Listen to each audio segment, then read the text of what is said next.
What's up, everybody? It's your favorite real estate investor, Mike Anderson with letsgetpaid.com, and we are back at the finished property in McKinney, Texas. Now, I know you guys were here with us when we did the initial walkthrough when we took occupancy of this house, so you've seen the condition it was in. I'll let you know that we were going to do a full-scale rehab, kind of did a walkthrough of what we were planning to do. Now you guys get to come in and see exactly what we did do and what this finished product is looking like as we host our open house to show everybody in our program the beautiful job that the team was able to do in this house. So let's come take a look.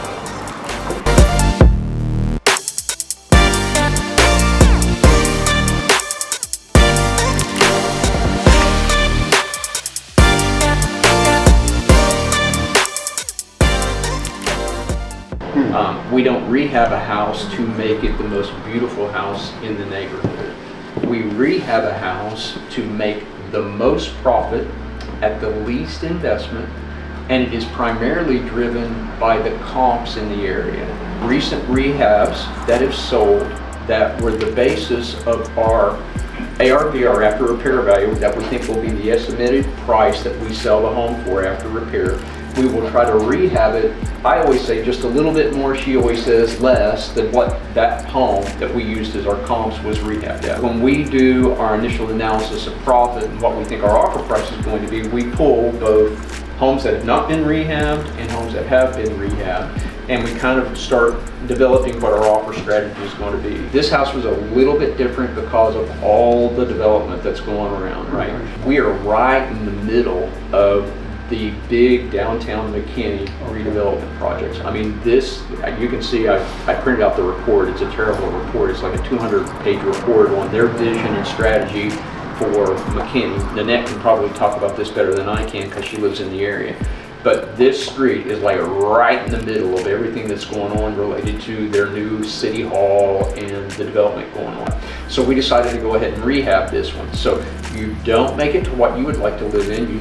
You make it for what's going to make the most money, which is based upon the comps and the other houses in the market.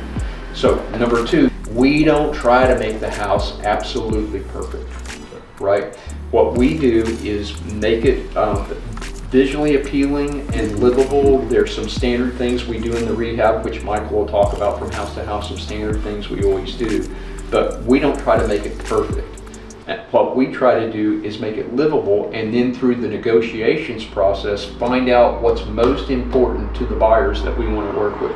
Because if you had 10 different people walk through this house and identify what they would like done differently or what they would like fixed, 10 people are going to give you 10 different answers, right? So what we want to do is not what Michael wants, not what Paige wants. What we want to do is who is the person that's going to give us the most money for this house.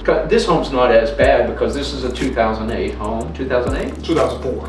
2004 home. Not as many big problems, right? But when you start digging into a 1950s home or a 1960s home, it's impossible to make it absolutely perfect like it was brand new. Rehab it to sell.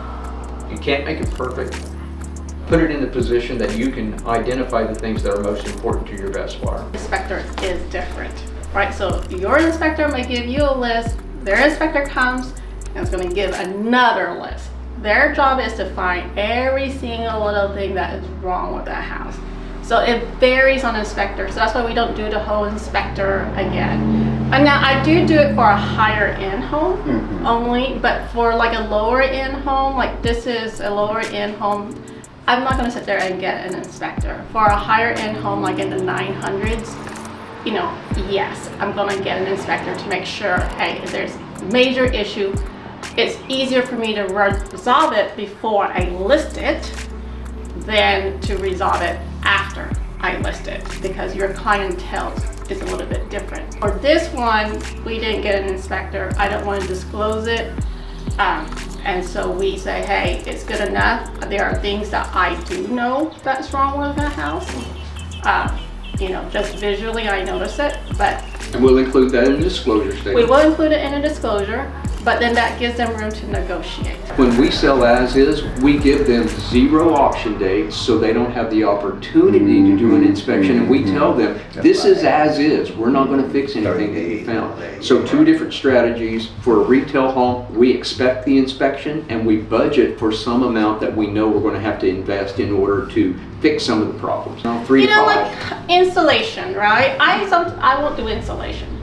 Of course, I know an inspector will come in, look at the attic and say, hey, the insulation is not up to par. I use that as a negotiation tool. How much is going to cost me to do the insulation? Probably $2,000. I say, okay, well, I give you $500. Right. Sure, no problem. Right. So it's more on what the homeowner wants. Sometimes they just want a little bit of discount.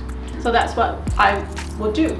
So the rehab is driven by the comps. The comps are driven by the after repair value, and we back into how much we can afford. So we use, to do the profit analysis, we use the same basic equation that all investors use, 70% ARV minus repairs.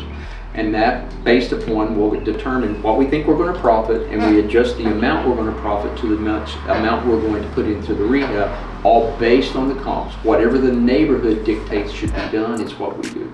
So it was carpeted all throughout the house. So we pulled the carpet in the living area and laid down some laminate. Of course, changed the sink fixtures. And we added this as well. The stove was already here. We just did a slide-in stove.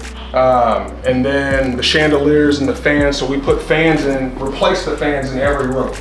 Okay, and then in the bathroom, so the hall bathroom, the toilet was falling into the floor. So of course we had to get that replaced. Changed the tiling, changed the vanity, the mirror, and kept the tub in there. We just refurbished the tub. Now in the master bathroom, there was a tub in there. We went ahead and created a stand-up shower. So we replaced the vanity, single vanity, the mirror, the lighting, of course, the laminate flooring, and then we took the tub out and added a stand-up shower.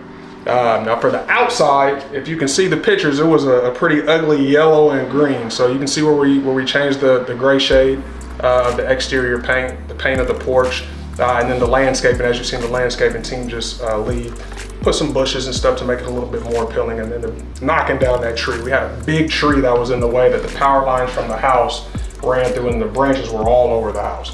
So we had to cut twice. First time we had to cut, wasn't up to par what we thought it should be. So we got to cut again where it was completely removed, and now it's not a problem. And then for the carpeting in the bedrooms, we just pulled it up and replaced the carpet. Yeah, and we had 2 windows we had to replace. We had this front window, and then we had 1 window in the master bedroom that had to be replaced. Outside of that, we did nothing with the windows. But yeah, basic rehab. Like I said, this was the biggest part of the rehab was knocking this wall down. So. Original owner, he built this house for his mom. So he wasn't building it to have any extravagant house, right? Okay. He just wanted something comfortable for his mom to be able to live in. And this was And this was comfortable. absolutely.